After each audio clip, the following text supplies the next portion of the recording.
আসসালামু আলাইকুম ভাই ও বোনেরা, আজকে আজকে ভিডিও আপনাদের মাঝে তুলে ধরলাম। হচ্ছে আব্দুল্লাহ ডেয়ারি খামার গরু ও ছাগলের। তো কীভাবে উনি এই খামারটি গড়ে তুলেছেন তার মুখ থেকেই শুনবো, আর আপনাদের মাঝে আমি তুলে ধরবো ছাগল ও গরু খামারের পালনের যে বিষয়টা। দেখুন, তো এই পাশে হচ্ছে আছে ছাগল, কত সুন্দর যত্ন করে রাখছেন উনি, একদম মাছাতে। এইরকম মাছাতে রাখলে নাকি ভালো হয়, কোনো রোগ ব্যাধি হয় না, আর খুব সুস্থ থাকে। এই দেখুন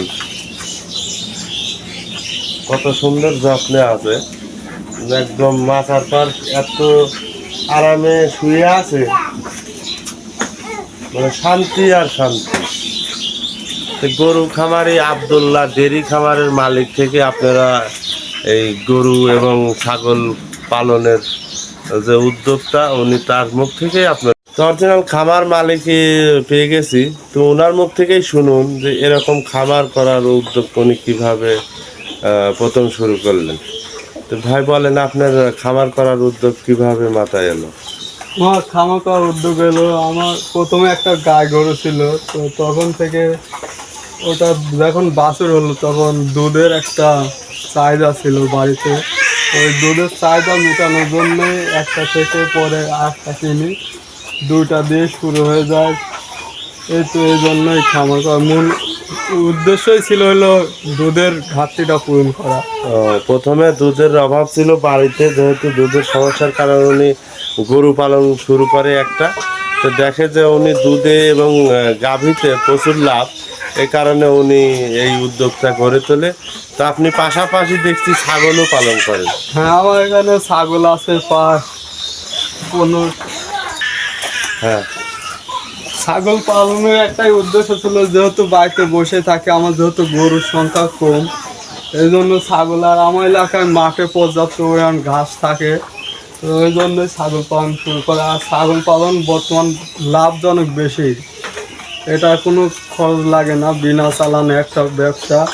আমার 2টা ছাগল দিয়ে এখন প্রায় 15টা ছাগল আছে।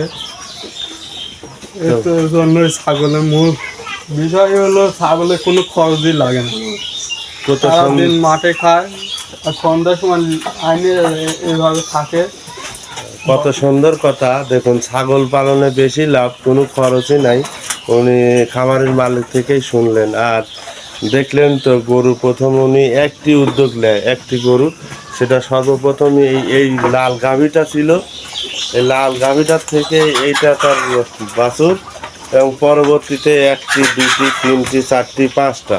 যাই ভাই, ছোট হিসাবে উনি অনেকটাই বড় খামারি, 5টা গরু কম না, অনেক খরচ আছে। তো উনি কী ঘাস খাওয়াচ্ছে এইগুলো আপনাদের মাঝে তুলে ধরবো। এই এই ঘাসটার নাম কি ভাই? এইগুলো হলো খেতে বোনা ঘাস, এগুলো হলো প্রোটিন প্লাস। এই ঘাসটার জাতের নাম প্রোটিন ও প্রোটিন প্লাস। প্রোটিন প্লাস, অর্থাৎ কেউ জাম্বু ঘাস বলে। জাম্বু বলে। আর আমার লাগানো রাখা আছে, এইগুলা যখন শেষ হয়ে যাবে তখন লাগানো হবে। যাক, ওনার ভিডিও তো আপনি ওনার মুখ থেকেই শুনলেন। উনি পর্যায়ক্রমে এইরকম হচ্ছে আরও উদ্যোগ নেবে।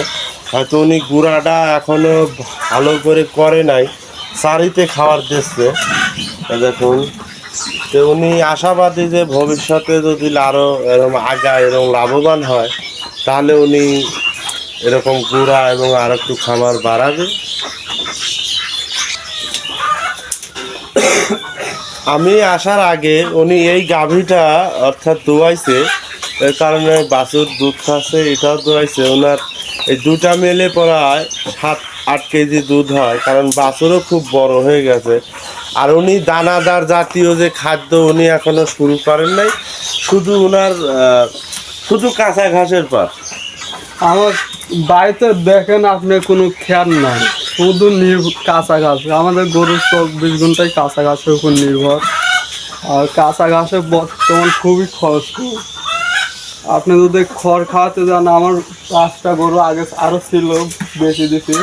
তো আমার যদি প্রতিদিন আমি খড় কিনে খাওয়াই, তাহলে আমার ম্যাক্সিমাম 500 টাকা খরচ হয়ে যাবে। আর আমি ঘাস খাওয়াই, আমার ঘাসে কোনো খরচ নাই। আমার যেটুকু ঘাসের জমি, ওই মাসে 1000 টাকা খরচ হলেই আমার গরুগুলো সবসময় ঘাস খায়। 5 থেকে 6 মাস ওই ঘাসেই চলে যায়। ওই ঘাস খাওয়ার পাশাপাশি ছাগলে খাওয়াই, কিন্তু আমার খরচ খুব সীমিত, কারণ কাঁচা ঘাসে সেরকম কোনো খরচের কোনো নাই। এই মাসে 1000 টাকা খরচ হলে আমার কিন্তু গরু এবং ছাগল দুইটাই পালন হয়। তো ভাইয়ারা, আপনারা যেহেতু শুনলেন তার মুখ থেকেই, উনি কোনো দানাদার এবং যে খ্যার অর্থাৎ ফুটো অর্থাৎ কেউ আটি এগুলো বলে, উনি এইগুলো খাদ্যতে পারতেছে না, তার আর্থিক একটু সমস্যা, যাতে অল্প খরচে গরু এবং ছাগল এই দুইটাই যাতে মানুষ হয়, এই জন্য উনি কাঁচা ঘাস, ওনার যে জমিটুকু আছে এই জমিটুকুতে উনি কাঁচা ঘাস বোনার পরে ওইগুলো কাটিয়ে নিয়ে এসে একের পর এক কাটে, আর একের পর এক উনি গরু এবং ছাগলকে পাশাপাশি খাওয়ায়। এই যে এটা বাছুর দেখতেছি খুব ভালো, যাতে ঢকের বাছুর। ওটা হলো সাইওয়াল বাছুর, ওইগুলো খুব গোস্তের জন্য বিখ্যাত। এটা শাহিয়াল এবং লাল সাদা জার্সি হয়েছে। তো যা হোক, মাশাল্লাহ দেখতে অনেক সুন্দর, এবং যাই হোক এই গরুটা খুব ভালো বড় হোক আমি দোয়া করি, আর খামার ভাইয়ের আশা যেন আল্লাহ পূরণ করে। তা আপনার বাছুরটির বয়স কিন্তু একবার সীমিত, মাত্র 5 মাস। ও কি বললেন ভাইয়া? এই বাছুরটির বয়স মাত্র 5 মাস। এই দেখুন, উনি এই মাত্র আমাকে এই কথাটাই বললো যে ভাই এই বাছুরটির বয়স 5 মাস, কিন্তু এই গাভীটা হচ্ছে দেশাল। এই গাভীটা দেশাল আর এই বাছুরটির বয়স 5 মাস। উনি বলছে যে ভাই এই শাহিয়াল বাছুর নাকি অনেক বড় হয় এবং মাংস খুব বৃদ্ধি হয়, অতি তাড়াতাড়ি হচ্ছে বাড়ি ওঠে। এইগুলা গোস্তের জন্য খুব দ্রুত বৃদ্ধি এই পায়। দেখুন 5 মাসের বাছুর, এখনই যে সাইজ দেখুন, বডির সাইজটা মনে হচ্ছে দাঁড়া, একদম সেই উষার, একদম সেই উষার। আমাদের বাছুরও কিন্তু দানাদার খাদ্য সেরকম খায় না। উনি এক কথা শুধু কাঁচা ঘাসের পর নির্ভরশীল, ছাগল এবং গরু। আর উনি এরকম যাতে ভবিষ্যতে আগাতে পারে, আপনারা অবশ্যই সাপোর্ট দেবেন। আর ভিডিওটি ভালো লাগলে অবশ্যই লাইক দেবেন, আর আপনার মতামতটি আমার কমেন্ট বক্সে জানাবেন। আর ইউটিউব চ্যানেল কৃষি খামার আপনারা সাবস্ক্রাইব করে দেবেন, আর ফেসবুক পেজ অবশ্যই ফলো দেবেন। আমার ফলো অনেক দরকার ভাইয়া, আর আমার স্বপ্ন পূরণের অঙ্গীকার। আপনারা যেভাবে আমাকে লাইক, কমেন্ট এবং সাপোর্ট দিচ্ছেন, আপনাদের সাপোর্টেই আমি চলার অনুপ্রেরণা পাচ্ছি। আর আমি আশাবাদী একদিন আমিও এরকম সফলতা একদিন অর্জন করবই। সবাই ভালো থাকবেন, সুস্থ থাকবেন। আল্লাহ হাফেজ। আল্লাহ হাফেজ।